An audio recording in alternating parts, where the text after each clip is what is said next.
Testing the stream.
So the Spurs at one point were 37-29, and they were last in the Eastern Conference, 8 games ahead of 500. That would be like first in like a normal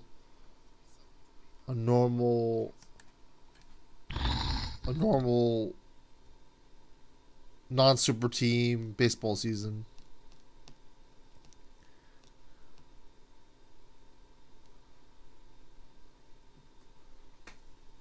Trae Young had that phenomenal streak before, 37, 37, 50. After that like quadruple overtime game and a lot of assists. Didn't win the game with Chicago. Vince Carter shot a 3.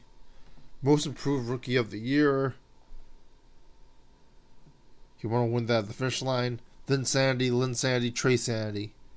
If you were in Minnesota, would you ever have Levine or Sarek?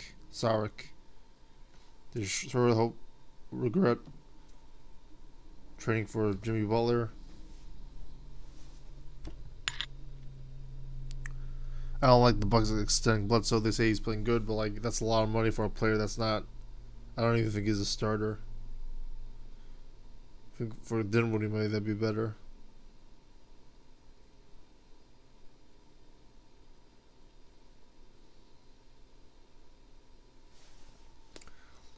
Vince had all those All-Stars. Jeremy Lin was 9th seed for all those All-Stars. My friend would rather have Levine.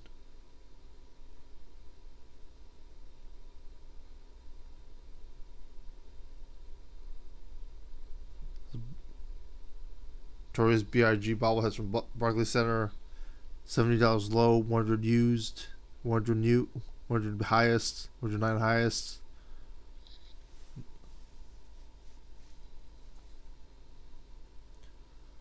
Not that many online though. The Sixers, I say, could play Milwaukee ball if Ben Simmons catches all the rebounds and then passes it to a center who could shoot threes. If they had like Marcus Gasol or DeMarcus Cousins or something. LeBron basically plays the same way as Giannis and Lopez do now, except he doesn't have Brook now. Lakers made a big mistake trading Brook Lopez away, and now they have no one to shoot threes basically from LeBron's top of LeBron. Jared Allen, possible Most Improved Player of the Year award, in addition to D'Angelo Russell. I think MDJ mentioned that before. So the Lakers lost to the Suns. The Golden State Warriors lost to the Suns. I was hoping for a Portland San Antonio postseason. Could be very interesting. Suns look like they're finally getting it together. Maybe they'll make a push next season. I mean, they're already so far back they can't get anyone else.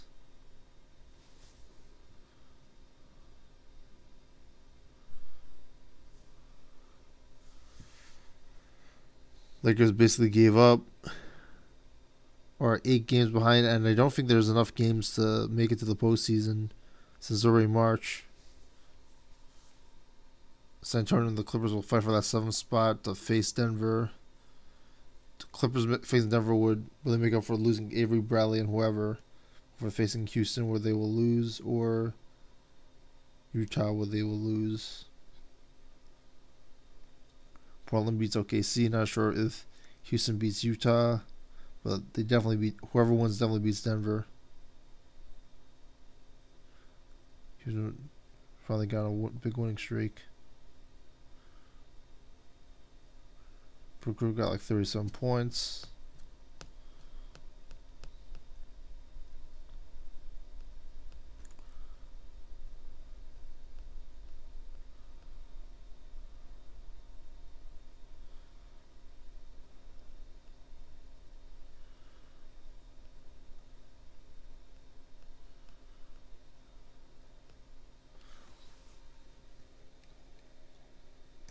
To some sports talk from my other friend.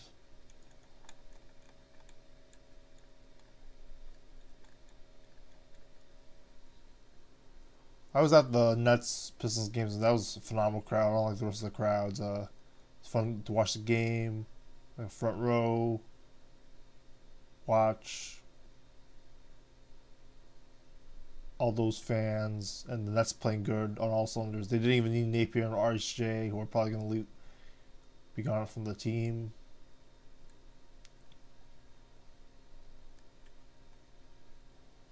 It was a fight for the 6th seed. I predict Miami may get kicked out by Orlando or maybe even Washington.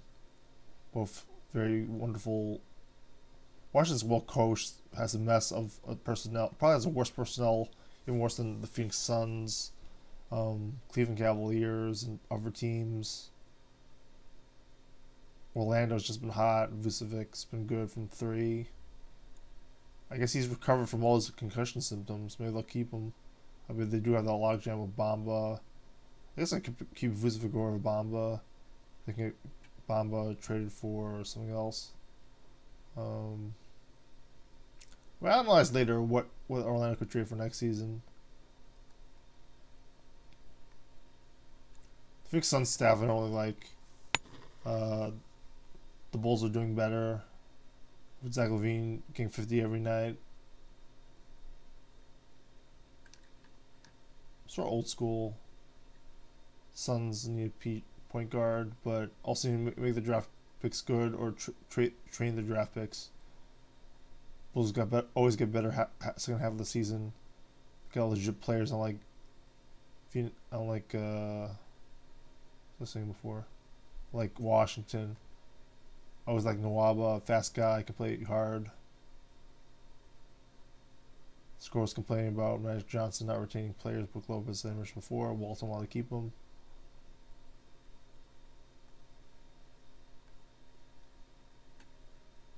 Get to Ciampa being advertised on the Barclays Center website, even though he's already injured and won't show up to take over. I think the Lakers possibly could have got Jalil go for, and that would have been great with Randall gone. Guess the Saints don't need Ingram when they have Kamara. Tyrell Williams looks good for the Steelers. Kuzma and Russell will always be compared because of that trade. Obviously Lopez is good. I don't know for how long, but Kuzma was a lot better that first year, making the Nets look bad, and then D'Angelo Russell looked a lot better that second year, making the Lakers look bad. Lonzo Ball's been playing better. The whole team is a mess. They don't really mesh up well. Ingram's too slow at developing. I don't know the guy's ceilings. Other than Kuzma, who I feel like can be an MVP candidate and should not be neglected as an all-star. Well, Wagner did horrible this year. Maybe next year he'll do better. Be like a Kuzma too. I'd rather have the Truthist champ. Going back to WWE, I'd rather have the Truthist champ than Joe. Joe's out of date. Joe's more. They're doing promo stuff. He's good on the mic. Joe is good on the mic too, but like Truth is more athletic. Because they didn't lose the Royal Rumble. Dad was watching WWE in Saigon 2 weeks ago.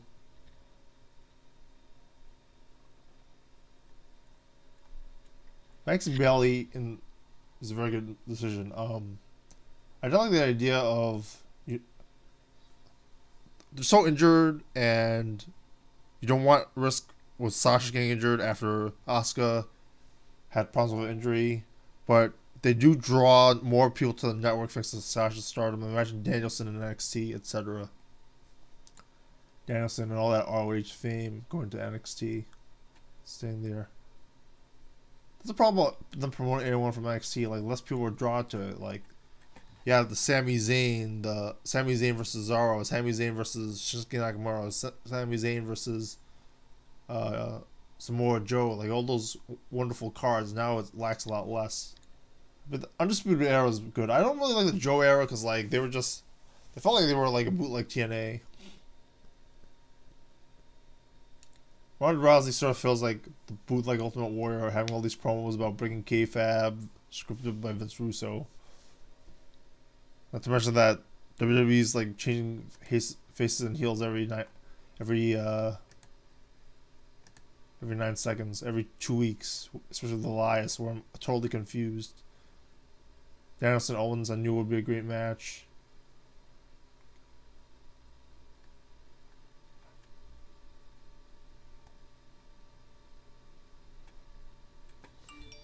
Pretty happy Mandy Rose didn't win, otherwise I'd burn something. There's too many women on the roster, according to my friend. But they couldn't set up a hierarchy for who's women's champ for both brands in case there's a contingency problem when you know everyone's injured.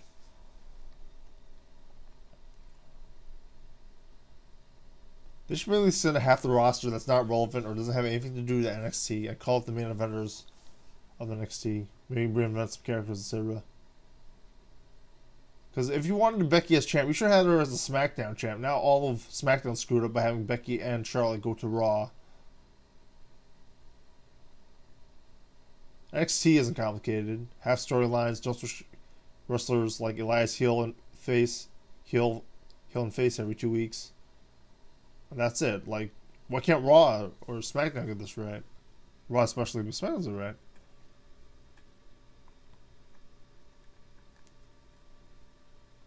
I don't like that the Shield was the main event.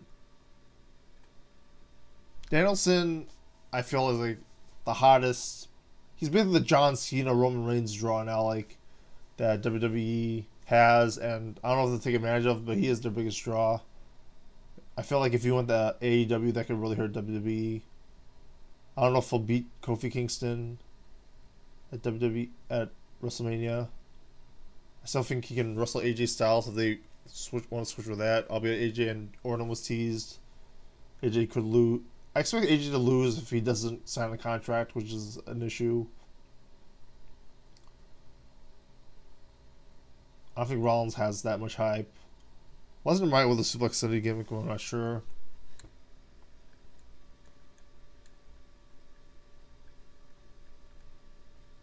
AJ versus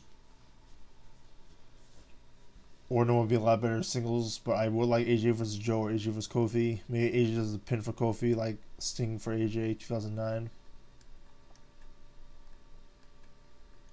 That covers a lot of my notes. No one seems to be here. What are your thoughts? Like, I'm subscribed.